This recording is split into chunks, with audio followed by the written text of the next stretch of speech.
This program is sponsored by George Satari CPA.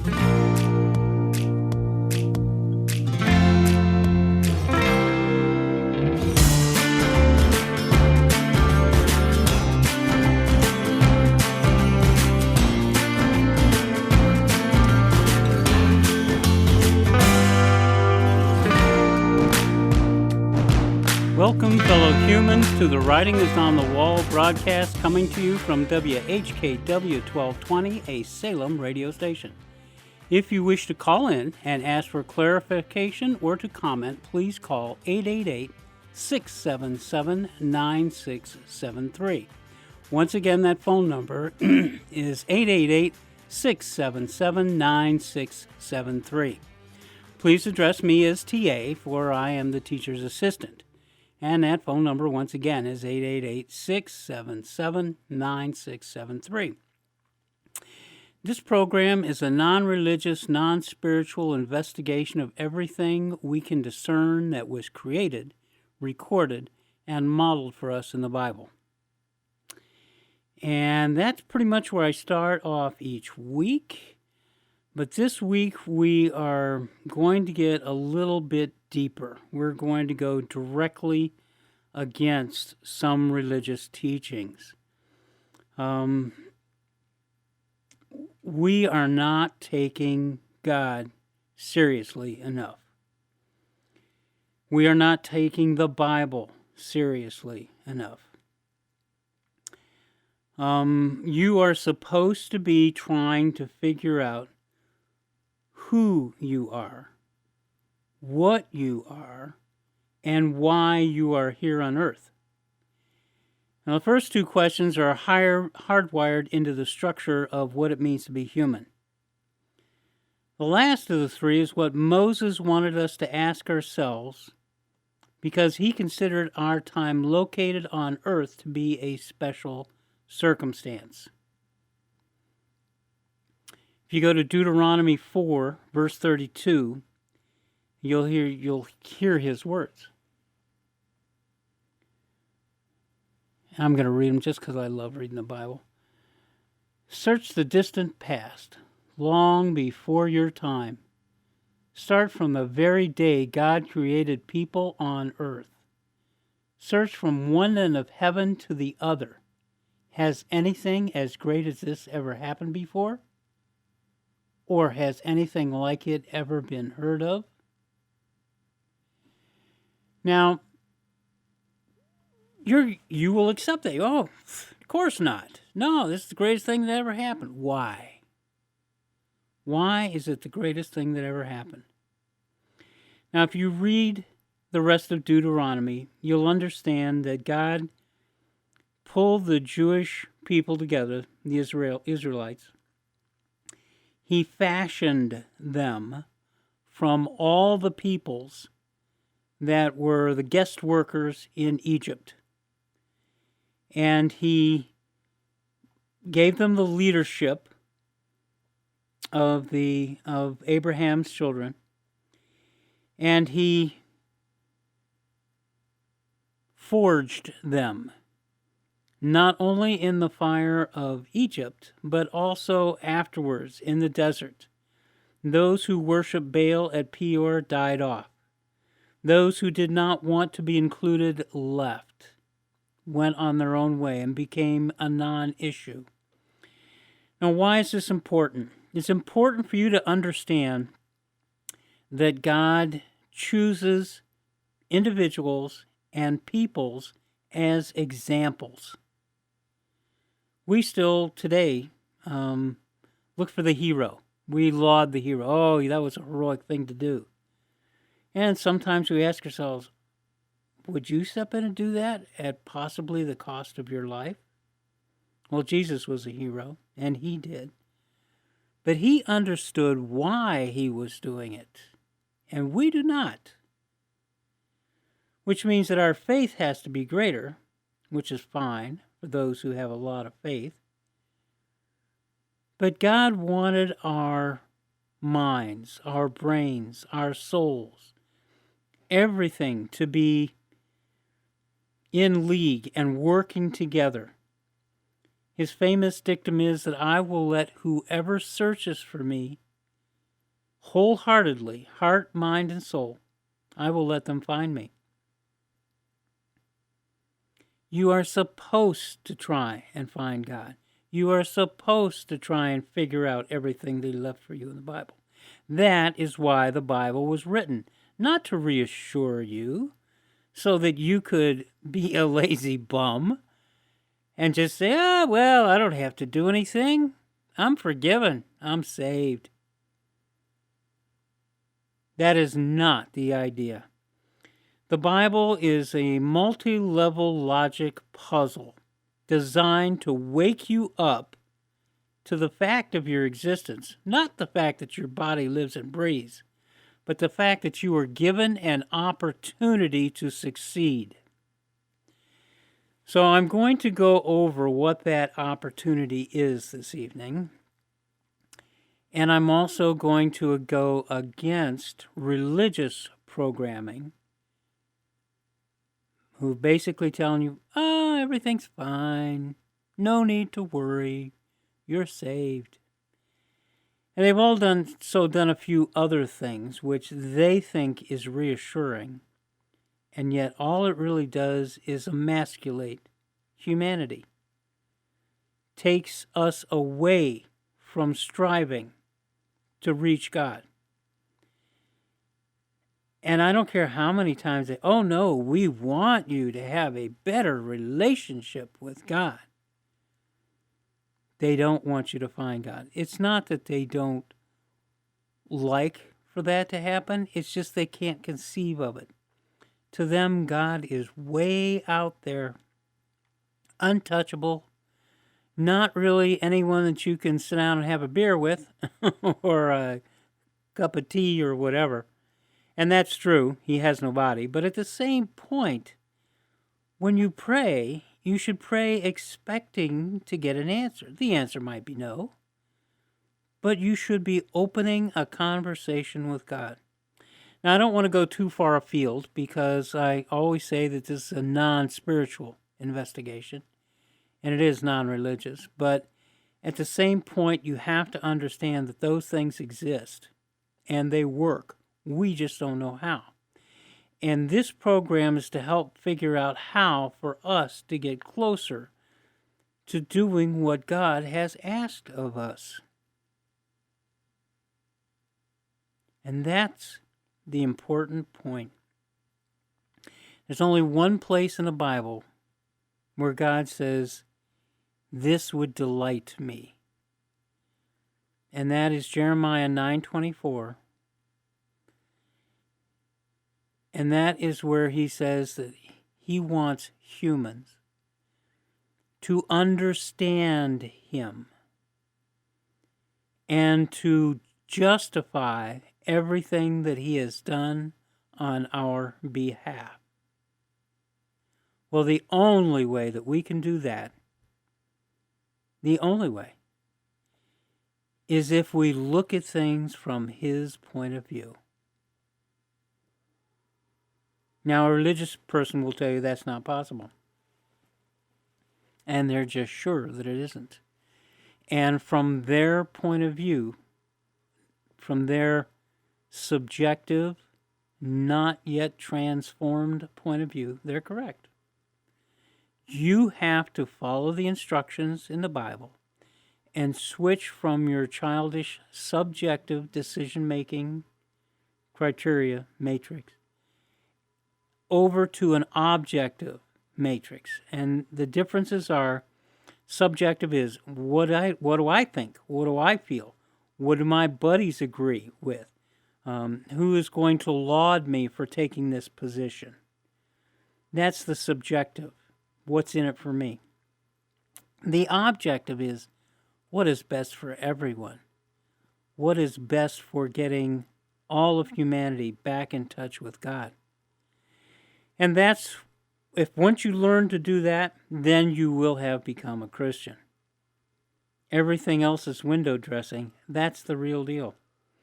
But you're still a Christian. You're still saved. Salvation is still yours, even if you only believe on Jesus' name.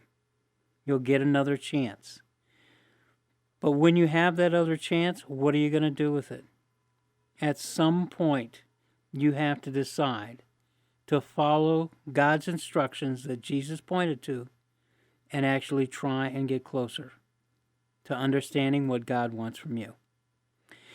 And that's going to be the crux of our program tonight. As I told you in the past, I have a Bible study with a group of guys, and I've been doing it for more than 15 years. Most of them have been in it for at least 10. And they all come from different religious backgrounds. But the one thing that we share is reading the Bible and studying the Bible. Well, I thought we were doing great. We're studying John, and John has a lot in it. Unfortunately, a lot of religious people have made pronouncements that they feel are correct, but that are not held up in the Bible. And it's simply because no one is there to tell them, wait a minute, what are you talking about? So one of them did not like what he thought I was saying. He thought I was saying that Jesus was not God. And I was not saying that. What I was saying that back when John wrote this, there was a lot more complex view of God. And that is something that we should respond to. We should read the Bible to get information. We shouldn't read the Bible so we can push our own thoughts and feelings on it. That is just silly. And that is just sinful. Now, my buddies would not agree with that, probably, although I haven't talked to them since we had our little Zoom call last week, and I sent them something afterwards. But what we got at the beginning of our Zoom call was we got read a sermon entitled "The Most Startling Claim Ever Made" by John MacArthur. Now, John MacArthur is a well-known religious person. And some of the claims that are on this in paper sadden me. Because he has, even though he would say, oh no, I haven't done that, but he has put his own thoughts and feelings above the words of Jesus Christ. So the part that I'm going to read to you is that we got cut out for us was off of chapter 5. He quotes verses 17 to 47. Now, the way he characterizes this is that the Jews repeatedly heard, quote unquote, those are my quotes, Jesus claiming that he was God, because he claimed that he was the Son of the Father. And Jesus repeatedly said, no, I'm the Son of Man. But in this, he said, I am the Son of the Father. I can only do what I see the Father do. I can only do what he permits me to do and empowers me to do. That's John 5. But this individual, Mr. MacArthur, agreed with the Jews who were calling him a blasphemer by saying that, well, then you are God. His quote, and I'll read it here, verse 17 to 24, he answers the question, who is Jesus Christ? And then Pastor MacArthur says he was declaring himself to be God. Now, I disagree entirely. And I'm going to go to John 5, to those verses, and I'm going to read what Jesus said. Jesus said, "My Father is working right now, and so am I." Starting with verse 17. His reply made the Jews more intent on killing him. Not only did he break the laws about the day of rest, a holy day, but also he made himself equal to God when he said repeatedly that God was his Father. All right, now this is their claim, their conjecture, that if you are the son of a parent, then you are the parent. I don't see how you can. That is just ridiculous. I have 2 sons. I love them both. Neither one of them are me. If you think that that is what this is saying, then you need to read the Bible a little closer. One of the other gentlemen searched in the Bible and found John 10:30. Now, John 10 is, again, it's Jesus talking. I'm going to go to that particular. All right. And, okay. So, verse 30, this is the point that he read that he thought was Jesus declaring himself to be God. "My Father, who gave them to me, my sheep, is greater than everyone else, and no one can tear them away from my Father. The Father and I are one." Now, to him, that meant that they are exactly the same. Not we're one on this subject, but we are one in toto.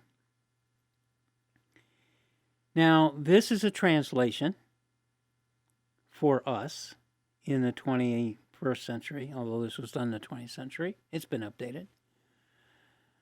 But John actually wrote this for public consumption in Greek, but he also wrote it in Aramaic and in Hebrew for the homeboys. Because there were a lot of an early movement of Jews for Jesus, or Messianic Jews, that wanted to hear more of Jesus' words.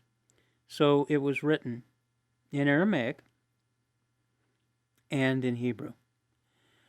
Well, the Hebrew for this term, the Father and I are one, is Echad, E-C-H-A-D. And I don't know if that's how you pronounce it or not. But at that time, when John wrote this, the term that he used is a multiplicity, not just a single face, a multiplicity of beings that are housed in God.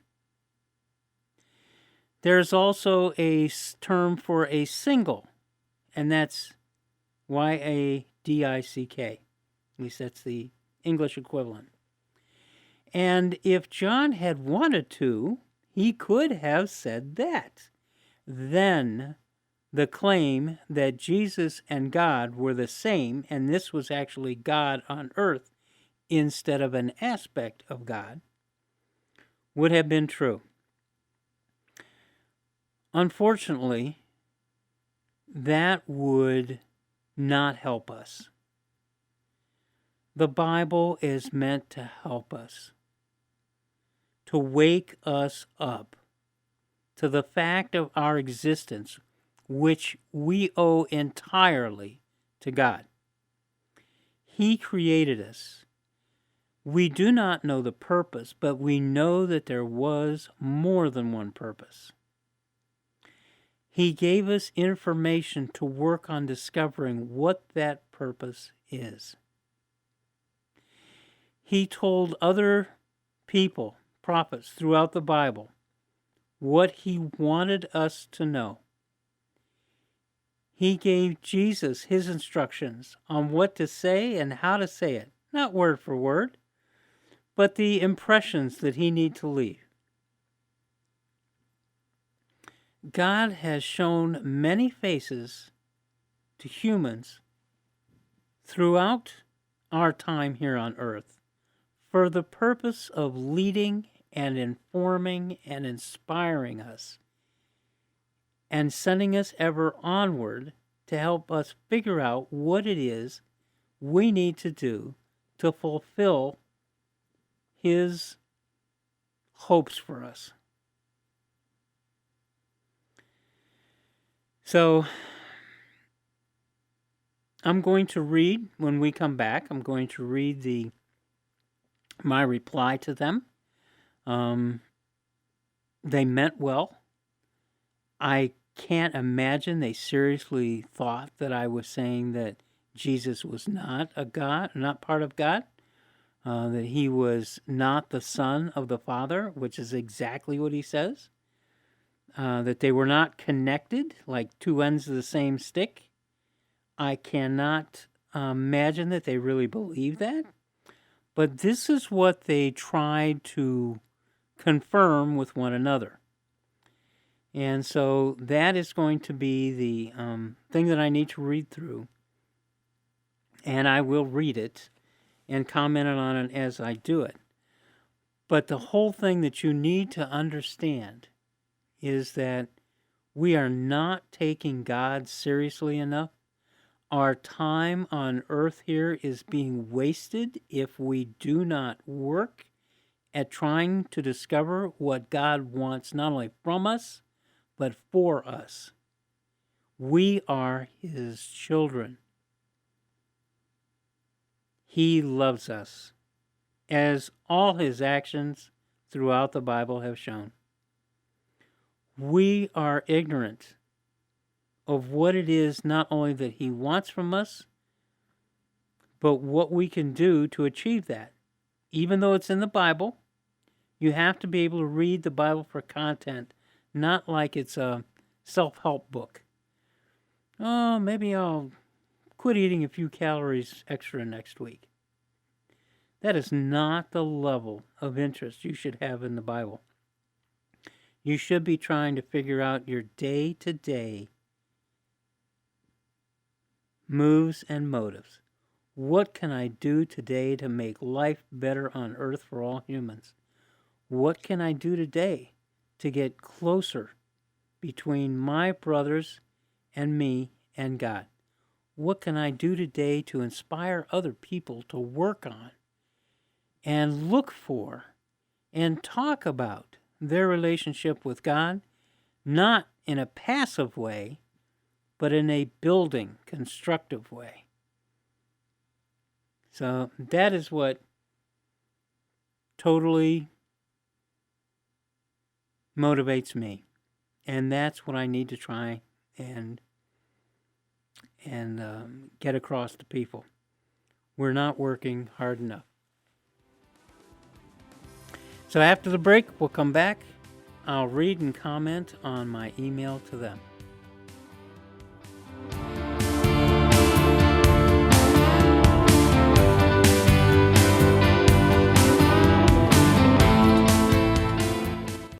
Swamp, fake news, racist hats?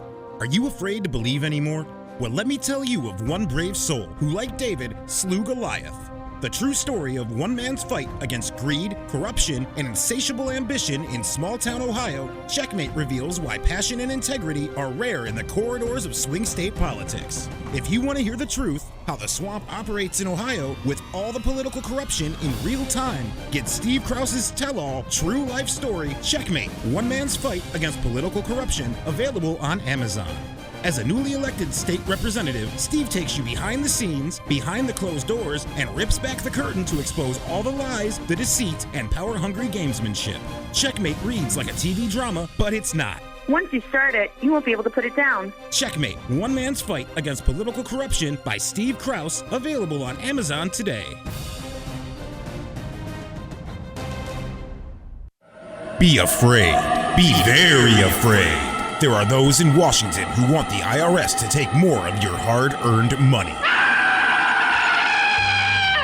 Are you tired of being the perpetual cash cow for every scheme, unreasonable program, and for all the fraud, waste, and abuse in our system? Well, good news. I can help. George Satari has almost 40 years of experience helping people like you keep more of what you make.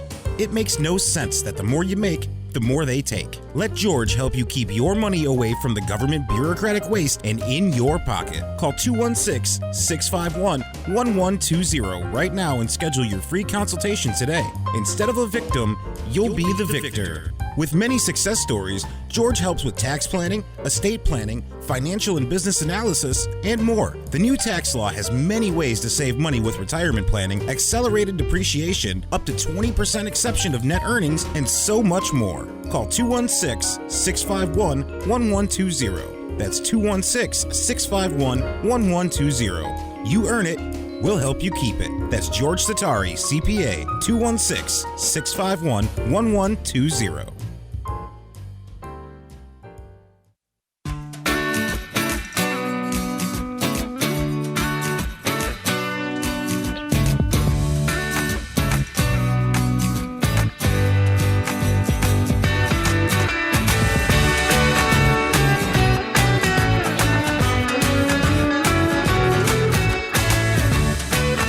Welcome back from the break. Writing is on the Wall radio broadcast. I'm going to read to you my reply to them. Again, they were trying to explain to me that I should accept that Jesus and God were all one and that there was nothing complicated about it. And that was their belief, and they wanted me to have it as a belief. And I said no, I would not have that as a belief. The Bible is much more important and much more detailed. The translations that we have, the modern translations, are easier to read, but they have given up a tremendous amount in the information that they convey. So my buddy sent this out to everyone, and he felt that sermon by John MacArthur clearly expressed a major truth concerning the tenets of the Christian faith, and I completely disagree. Now, if he said Christian religion, he would have been correct. I'm sorry to say that most people think that Christianity is a religion, because they've got so many religions out pitching there saying, yeah, it's us, we're the ones, ignore those other guys. And in fact, none of them have anything to do with God other than he's the subject. And they use him as the subject of their religion the same way the NFL uses football. And it's just used to get money and power and attention. And yes, they may think that they're helping people, but what they're helping them to do is to be more befuddled and not investigate the Bible the way God had wanted us to. God would not have the Bible written for us in such excruciating detail if he didn't want us to know. He wants us to know the Bible and understand it. I love the Bible, and that's because there's so much in it. I mean, even if you never had any other feelings of love from God, that one single book in all its entirety shows just how much he cares for us. Anyway, I start off. Instead, that sermon not only allowed you to remain ignorant concerning what John said, but to feel justified in not questioning your current belief, quote-unquote, structure. It took me all of 5 minutes to find out what John actually said when he wrote the gospel. But then again, I wasn't trying to prop up any belief that I held, which had been passed on to me by religious leaders, which they had gotten from previous religious leaders who made an accommodation because it was, quote, easier to teach, unquote, and they couldn't see how the difference was, quote, that important, unquote. I was only trying to show you what it was that John actually said back in the first century, not what someone else thought he really must have meant. This dumbing down of what God actually wanted us to know in the Bible by well-intentioned translators that were being paid by religious people who could not see why it was necessary to be perfect or precise is one of our main problems. Complacency is another. What would eventually be called the United States of America was created as the homeland for Christians, God's children by choice. John 1:12. In exactly the same manner as the Jews founded Israel. They crossed the Jordan, Christians crossed the Atlantic. Jews took hegemony over the native peoples who lived there, the same as Christians did for the native peoples who lived here. They failed to obey God's instructions, just as we Christians are failing at the same thing. The Jews lost their homeland, and our Christian homeland is being eroded out from under us, while my Christian brothers would rather smugly entrench themselves in churchified beliefs, rather than dig down into what the Bible, God's approved words to us, is actually trying to get us to understand. For the past 3 Thursdays, I've been trying to get you to realize that God has separate, quote, faces, unquote, that he shows to humanity at different times and for different reasons. God does this on purpose. God does nothing without a purpose. Read John 1:1 again and ask yourself, quote, I was told and I accepted that John 1:1 only meant that Jesus was God. Maybe there is more in this verse than I am getting because I accepted the easy explanation and took that to be the entire explanation. What if there is more for me in God's words than I am getting because I am too easily satisfied with the first and easiest explanation that all my friends and relatives and church members accept? The Bible reports several places where God says he is pleased. The most famous for Christians is Matthew 3:17. This is my beloved Son, in whom I am well pleased. Mark related the same incident in Mark 1:11, in whom I am well pleased. Mark related, and Luke reported this same way in Luke 3:22. And if God was reported as having never said anything else about Jesus, perhaps our complacency could be more easily excused. Matthew, however, reported something else that God said in chapter 12, verse 18. Here is my servant, whom I have chosen, my beloved, in whom my soul delights. I will put my spirit on him, and he will proclaim justice to the nations. Wow. I don't guess that statement shows the ridiculousness of the simplistic thought that God and Jesus are exactly the same. There can only be one reason that God would make both of these statements concerning his Son, our Lord, Jesus. He wants you to wake up your depth perception.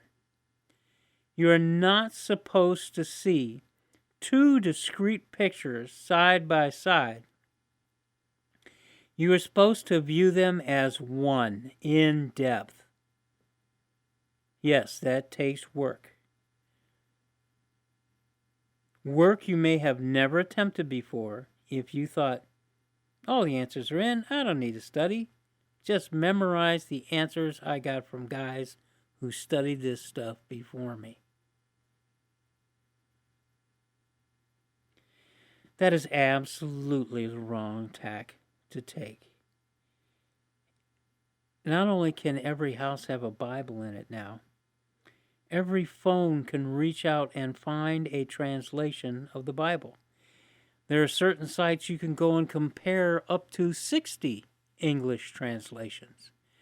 And if you actually sit down and work at it, you can find translations that are even closer than the religious ones.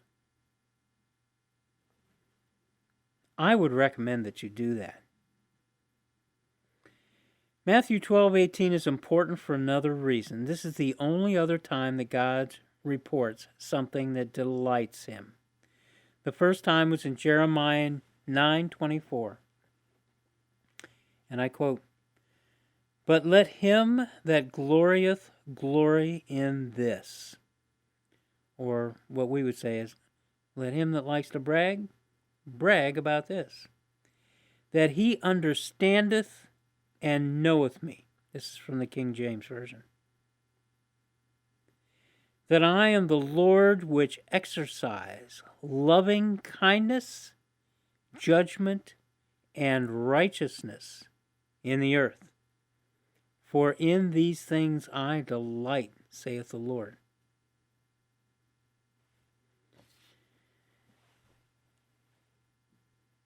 I don't know. That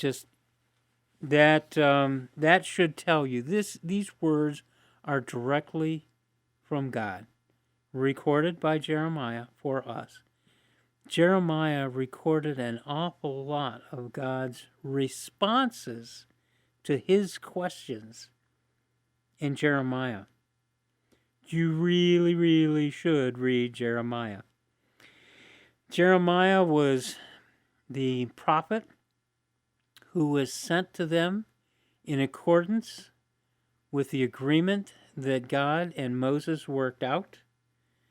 The Jews had objected to getting a prophet from somewhere other than their own people. So God acquiesced and said, "All right, I will send them only to you from your own people. But heed them." Of course, we know that they did not. Even though God followed through on his end, the Jews did not follow through on their end. This verse makes clear to me that the only way that we normal humans can delight God is if we work to understand all that God is and wants for us by viewing our human relationship with God from his point of view. And the only way we can do that is by trusting in the Lord with all our heart, mind, and soul, and by never relying on our own understanding. It's Proverbs 3:5. Seeking God's face with an open heart, mind, and soul also rings true for me, as do Paul's words in 1 Thessalonians 5. Test everything. Keep what is good. Part of what I test whenever I open the Bible is, am I getting exactly what God had those people report, or just the modern easy peasy version? An equivocation promoted by religious people meant to loosen purse strings and get butts in the pews rather than deepen philosophical discussions. I feel that I've justified God's rationale for having more than one view of Christ reported in the Bible. I have dug into all the various, quote, conflicting, unquote, examples that I can find, and have found that the only conflict that comes about is when various people try to remove information about God that he wants us to have so that we can better know Him, and eventually delight Him. Now, why would they do that? Because they want to make it easy for us. Easy for them to teach, easy for us to learn. Unfortunately, it's not instructive enough. Deuteronomy 4, which I mentioned earlier, when Moses said that we should search the distant past, start from the very day God created people on earth. Search from one end of heaven to the other. Has anything as great as this ever happened before? Those are things we need to work on, because we don't know if it has or it hasn't. Earlier in that same chapter, Deuteronomy 4, Moses told people from God, in verse 2, never add anything to what I command you, or take anything away from it. These well-intentioned religious people who are trying to make it easier for people to accept, not understand, but to accept, are taking away from God's words. They don't realize it, I'm sure. They don't realize that God spoke directly to them. I would hate to be in their shoes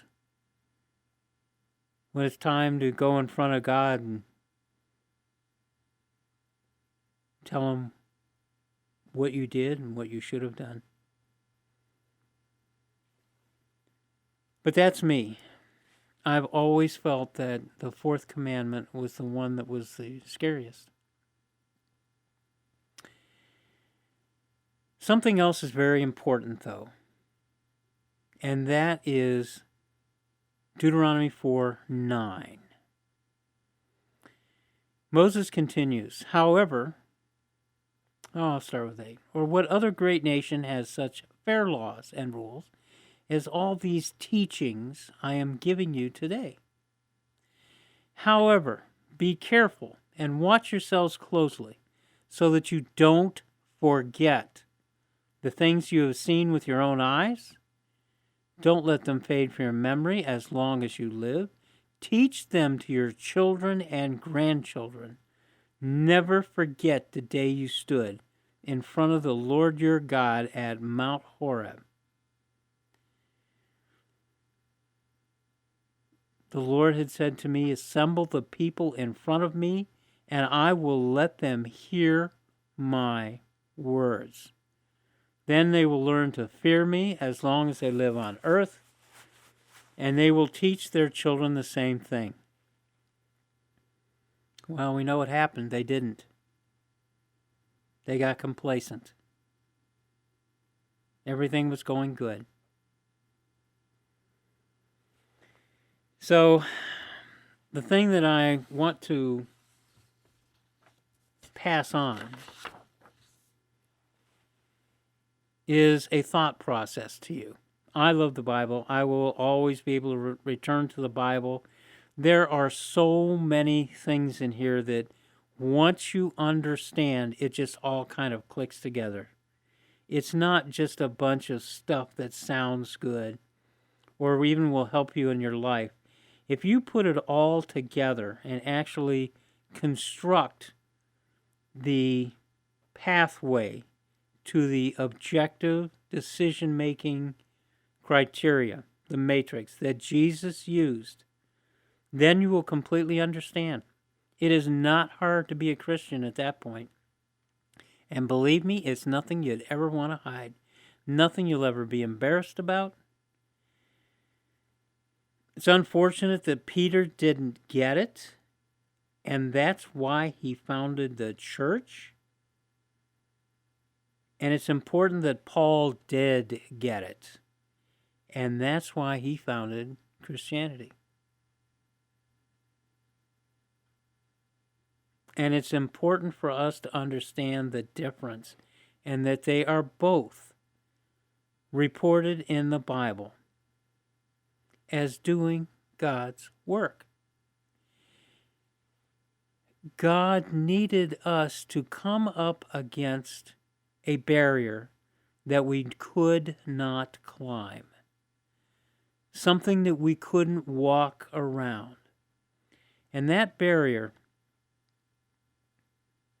is our own decision-making process, the one we learned as children. Before we knew anything else, we learned that from our parents.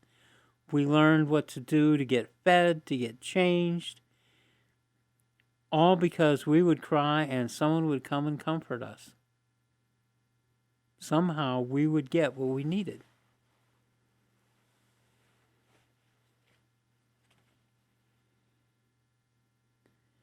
So Moses wanted us to ask ourselves because he considered our time on earth special. I've told you about the Bible being constructed as a logic puzzle. And I've told you that we had to come up against a barrier and not be able to go around it or go over it. But we had to have a model for how to overcome it. And that was Jesus. God obviously believes in models because he formed the Jewish people to be a model for us of what not to do and what not to be, but also to stick around and be here and take all the crap from everybody else that wasn't Jewish throughout history. And at the end of our time here on earth, the Bible says, and that's Deuteronomy 30, that their hearts will be circumcised and they will return to God. Well, that hasn't happened yet. Thank goodness. We still have time. We've got to quit pestering them, though, I think. Just enough. Let other people pester them. Just enough to keep them sharp.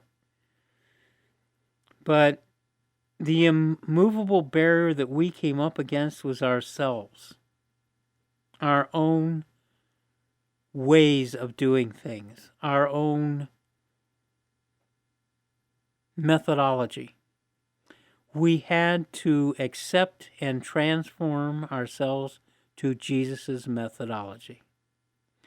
Unfortunately, all this was taken on by religions, and the various religions all fight with the other religions, and none of them got to where Jesus wanted them to get to, and that Paul got to, which was understanding that you are here for your brother and sister as much as you are for yourself. And any solution that you come up with that does not get them closer is not a successful solution. You must switch over to the objective methodology for making decisions. Once you do that, the barrier will dissolve. It will no longer have power over you. Your eyes will be open. This is the pathway to God. This is what he wanted you to see. This is what God left instructions for. This is what God sent Jesus to show you. This is what Jesus was talking about to Nicodemus in John 3. And Nicodemus could only see the problems. I can't go back into my mother's womb and be born again. And Jesus said it was like being born again. It is. And you don't have to be concerned about all the mistakes you made when you're living life subjectively. You really can set all that aside. Now, we saw that as Jesus forgiving our sins, when Jesus was saying they don't count. They were rung up under a different you. once you switch and become like Jesus, you are a new person in Christ. Now, that forgiveness of sins part is something that will come to play a major problem in our current lives. I don't have time to get into it this evening. I think I've only got about 3 minutes left. I have to check on that. But the fact of the matter is that that misconception is the thing that is bedeviling us most and causing us to hang back while our country and our civilization is dissolved from beneath us. So we will do that next week, and I want to leave you with something to think about. At some point, this will need to be transformed from a discussion of the Bible that is mainly for religious folks to one that is mainly for non-religious folks. So I want you to think about something now. And that is the forgetfulness that we were told about, the Jews were told about not to do, and the rest of humanity, as they were the examples, but the message was for all of us. Never forget the day you stood and heard from God. They did. So what you need to ask yourself is, because forgetting is such a big problem with us, and we don't pass on 100%, and we do pass on what sounds good rather than what is in the Bible and what God had wanted us to know, and we make it sound better by making it easier to accept, suck up with a straw in some instances. But what you want to know is, if God went to all this trouble for you, why can't you go to the same amount of trouble for Him? Why can't you delve into all the things that were done and discover why God felt you were important enough to do all this stuff on your behalf? Well, Moses spoke about 3,400 years ago in that plain in front of Mount Horeb. And about 1,700 years ago is when the Christian religion was started. So what you need to ask yourself in light of all this, are you a forgetting machine or a remembering animal? And why does God expect you to be both? All right, and that's going to be it for this evening, and I will speak with you again next week. This is TA from The Writing is on the Wall.